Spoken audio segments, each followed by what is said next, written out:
নমস্কার বন্ধুরা, শুভ সকাল। আমি সুধা, আপনারা দেখছেন সুধা রান্নাঘর। তো অন্যান্য দিনের মতন আবারও চলে আসলাম নতুন রেসিপি নিয়ে। আজকে এনেছি একটি মাছের রেসিপি, বাটা মাছের রেসিপি এনেছি। একদম নতুনত্বভাবে একটি রেসিপিটি তৈরি করব।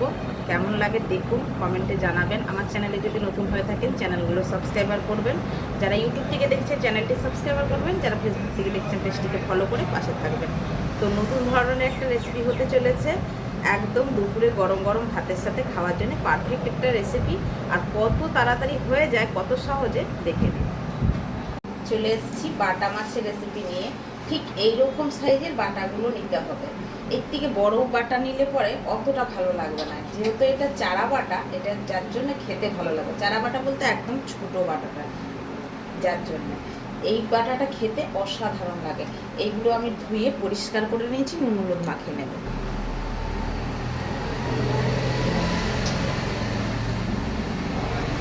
হলুদ দিয়ে দিলাম, এর মধ্যে দিয়ে দিচ্ছি লবণ। এবার আমি ভালো করে এগুলো একটু নুন মাখিয়ে নেব।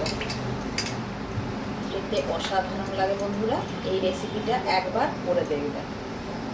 এইরকম বাটা মাছ বাড়িতে আসবে, এটা অন্য কোনো রেসিপির সাথে অতটা ভালো লাগবে না, এই রেসিপিটার সাথে, এই মাছটার সাথে যতটা ভালো লাগবে। কড়াতে আমি তেল বসিয়ে দিয়েছি, কড়াটা ভালো করে তেলটা ঘুরিয়ে নিলাম। এবার মাছগুলো ভেজে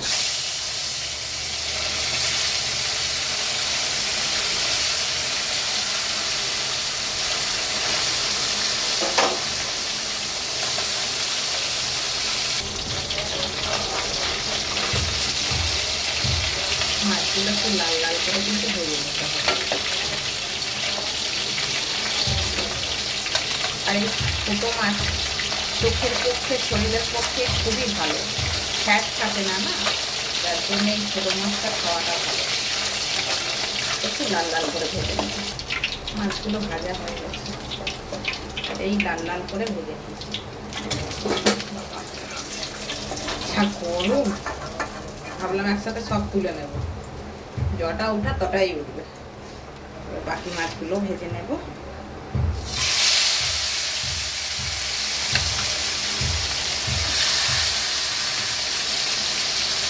মাছগুলো সব আমার ভাজা হয়ে গেছে, যে তুলে নিয়েছি।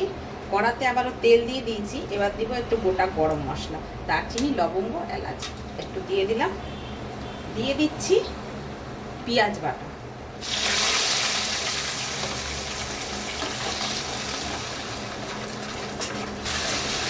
পেঁয়াজটা আমার বেশ ভাজা হয়ে গেছে। এর মধ্যে দিয়ে দেবো আদা, রসুন, কাঁচা লঙ্কা বাটা। এই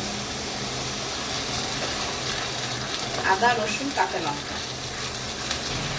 এই মশলাটাও ভাজা হয়ে গেছে। এবার আমি জলে গুলে নিয়েছি কিছু গুঁড়ো মশলা। এখানে আছে লঙ্কা গুঁড়ো, হলুদ গুঁড়ো, জিরা গুঁড়ো, ধনে গুঁড়ো।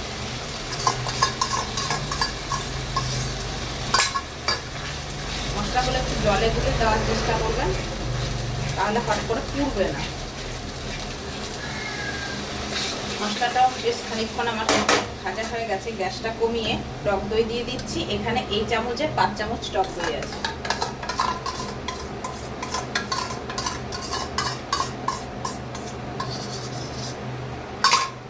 গ্যাসটা কমিয়ে অবশ্যই টক দইটা দেবেন, আগে দেবেন না। গ্যাস হাই ফ্লেমে থাকলে দেবেন না, ফেটে যাবে দইটা।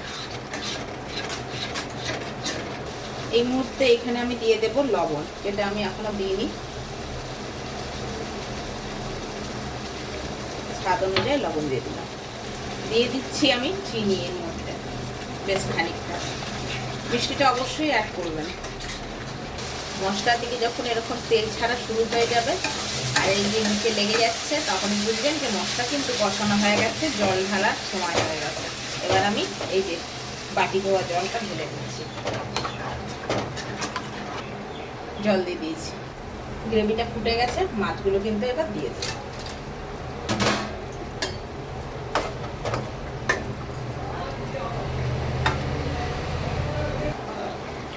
মাছে কিন্তু গ্রেভিটা ফুটছে, যে ঢুকে গেছে। তো এবার আমি এই গ্রেভিটাই নামিয়ে দেবো, কারণ মাছে একটু টানবে, আর একটু গ্রেভি না থাকলে ভাতটা খেতে কিন্তু ভালো লাগবে না। তো নামিয়ে ফেরত আসছি। এই রকম গন্ধরাজ লেবুর সাথে গরম গরম ভাতের সাথে পরিবেশন করবেন। কেমন লাগলো অবশ্যই কমেন্ট করে জানাবেন। আর অবশ্যই কিন্তু এরকম গন্ধরাজ লেবুর সাথে পরিবেশন করবেন, খেতে খুব ভালো লাগবে। আর এই গন্ধরাজ লেবুটা এরকমভাবে দিয়ে ঢাকা দিয়ে কিন্তু রেখে দিতে হবে, এর যে সেন্টটা এর ভিতরে ঢুকবে। তো অবশ্যই কমেন্ট করবেন। দেখা হচ্ছে পরের ভিডিওতে।